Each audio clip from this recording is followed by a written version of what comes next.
This past weekend, the leftist media attempted to tear apart the life of an innocent high school child and his family.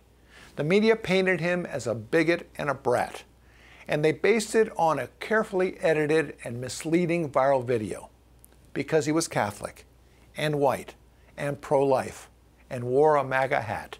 In reality, the Covington kids were the victims of a group of radical leftist thugs who intimidated and harassed them at the annual March for Life. The video evidence, the full video evidence, is crystal clear and indisputable. When the story initially broke with the edited, dishonest video, the liberal media didn't spend a moment to make sure it was true. It fit perfectly with their anti-Catholic, anti-white, pro-abortion, and Trump-hating agenda.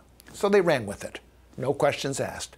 But of course, it's all turned out to be a hoax, and the liberal media still haven't issued any real apologies for their dishonest journalism.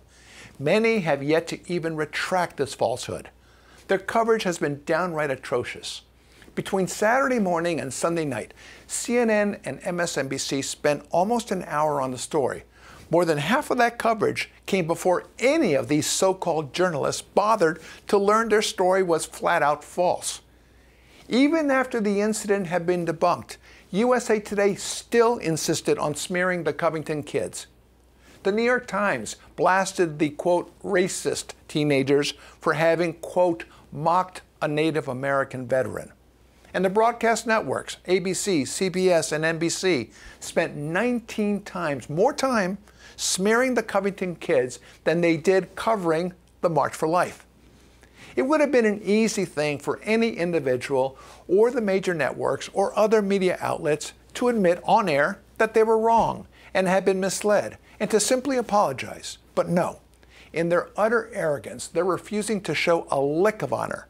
The left-wing pro-abortion media are totally obsessed with smearing the pro-life cause, the president, and anyone involved with them. Consider, for example, the recent attacks against Vice President Mike Pence and his wife Karen. Attacks against Christians and people of faith and pro-lifers have been going on for decades. We know that. And yet, even when the media are thoroughly discredited, they still don't back down. The media's so-called reporting of this story is but the latest example of a media mob mentality. It's scandalous. It's beyond irresponsible journalism. In fact, it's not journalism at all. It's laziness, incompetence, and outright leftist propaganda masquerading as journalism. But let me be absolutely clear about this. This isn't just character assassination against innocent high school children. This is an attack that could end in bloodshed or worse. It's resulted in death threats, and Covington Catholic High School had to close its doors this week and then arrange police escorts for the kids. Anyone giving any oxygen to these leftist radicals or refusing to condemn them is complicit in this.